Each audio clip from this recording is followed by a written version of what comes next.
തൃശൂർ ചിയാരത്ത് യുവാവ് തീകൊളുത്തി കൊന്ന നീതുവിന്റെ സംസ്കാരം നടന്നു. പൊതുദർശനത്തിന് വെച്ച ശേഷം 10 മണിക്ക് പാറമക്കാവ് ശാന്തിഗഡ് ശ്മശാനത്തിലായിരുന്നു സംസ്കാരം. കഴിഞ്ഞ ദിവസം രാവിലെ 7:30യോടെയാണ് വിവാഹാഭ്യർത്ഥന നിരസിച്ചതിന്റെ പേരിൽ നീതുവിനെ കാമുകൻ കൊലപ്പെടുത്തിയത്. ബാഗിൽ 2 കുപ്പി പെട്രോളും 1 കുപ്പി വിഷവുമായാണ് നിതീഷ് ചിയാരത്തെത്തിയത്. പെട്രോൾ കൊണ്ടുവന്നത് നീതുവിന്റെ ജീവനെടുക്കാനും വിഷം കരുതിയത് സ്വന്തം ജീവനെടുക്കാനുമായിരുന്നു. നീതുവിന്റെ ജീവൻ എടുക്കുന്നത് വരെയുള്ള കാര്യങ്ങളിൽ ആസൂത്രണം കൃത്യമായിരുന്നെങ്കിലും പിന്നീട് അങ്ങോട്ട് നിതീഷ് വിചാരിച്ചതുപോലെയല്ല നടന്നത്. നീതുവിന്റെ ബന്ധുക്കൾ പിടിച്ചുകെട്ടിയതോടെ വിഷം കഴിച്ച് മരിക്കാനുള്ള നിതീഷിന്റെ ആലോചന പൊളിഞ്ഞു.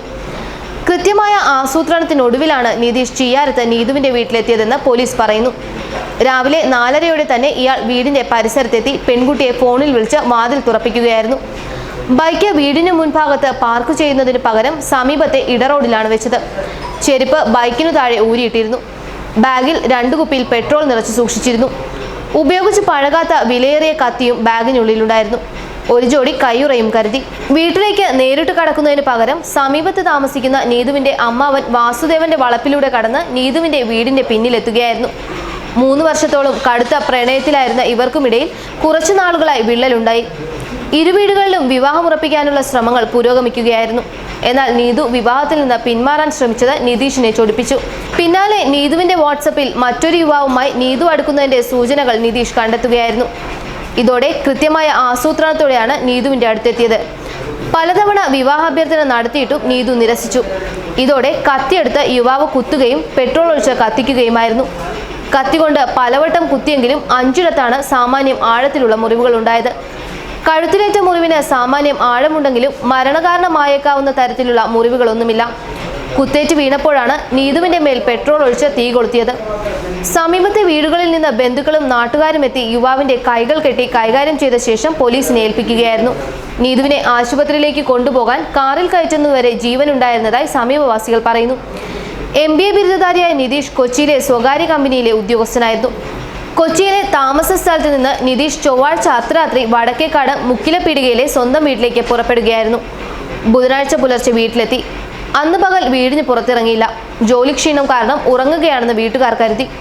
എന്നാൽ നിതീഷ് ഈ സമയം കൊലപാതകം ആസൂത്രണം ചെയ്യുകയായിരുന്നു. കുത്താൻ ഉപയോഗിച്ച കത്തി ഓൺലൈനിലൂടെ നേരത്തെ വാങ്ങിവെച്ചു. മൂർച്ചയേറിയ പുതിയ മോഡൽ കത്തിയാണ് വാങ്ങിയത്. ഇതോടൊപ്പം ഓൺലൈനിലൂടെ ബാഗും വാങ്ങി. ഈ ബാഗിലാണ് കത്തിയും പെട്രോളും തീ കൊളുത്താനുള്ള ലൈറ്ററും സൂക്ഷിച്ചത്. പെട്രോൾ കുപ്പിയിൽ കിട്ടില്ല എന്നതിനാൽ കൊച്ചിയിൽ നിന്ന് തന്നെ ബൈക്കിന്റെ ടാങ്ക് നിറച്ചു. കൊച്ചിയിൽ നിന്ന് 1 കുപ്പി വെള്ളം വാങ്ങി ബാഗിൽ സൂക്ഷിച്ചു. വ്യാഴാഴ്ച രാവിലെ 4-ന് ജോലിസ്ഥലത്തേക്ക് പോവുകയാണെന്ന് പറഞ്ഞാണ് വീട്ടിൽ നിന്നിറങ്ങിയത്. തൃശൂരിലേക്കുള്ള യാത്രയ്ക്കിടെ കുപ്പിയിൽ വാഹന ടാങ്കിൽ നിന്ന് പെട്രോൾ പകർത്തി ബാഗിൽ വെച്ചു. ഇരുചക്ര യാത്രയിൽ ഉപയോഗിക്കുന്ന ഗ്രിപ്പ് ഗ്ലൗസും ഉപയോഗിച്ചിരുന്നു. ഈ ഗ്ലൗസ് അണിഞ്ഞാണ് കൃത്യം നിർവഹിച്ചത്. അതിനുശേഷം ഇത് വീട്ടുമുറ്റത്ത് ഉപേക്ഷിച്ചു. കൊലപ്പെടുത്തിയ നീതുവിനോട് മുഖസാദൃശ്യമുള്ള ഒരാളോടൊപ്പം നിൽക്കുന്ന ചിത്രം ഫേസ്ബുക്കിൽ ഏപ്രിൽ 2-ന് നിതീഷ് പോസ്റ്റ് ചെയ്തിരുന്നു. ഇതിനു മുൻപിട്ട പോസ്റ്റ് ഇരുട്ടിൽ വന്ന് രക്തമൂറ്റി കുടിക്കുന്ന മനുഷ്യരുടെ ഉദ്യോഗജനമായ കഥകൾ പറയുന്ന വാമ്പയർ സിനിമയുമായി ബന്ധമുള്ള ചിത്രമാണ്. ഫേസ്ബുക്കിൽ പരിചയപ്പെടുന്നിടത്ത് അധോമുഖനായ രക്തദാഹി മനുഷ്യൻ എന്നിങ്ങനെയാണ് നിതീഷ് എഴുതിയിരിക്കുന്നത്. കൃത്യം ചെയ്യാനായി എത്തിയ ഇരുചക്ര വാഹനത്തിന്റെ വശത്ത് വെനം ഇൻ മൈ വെയിൻസ് എന്നെഴുതിയ ഭീകരത തോന്നിക്കുന്ന സ്റ്റിക്കറും പതിപ്പിച്ചിരുന്നു.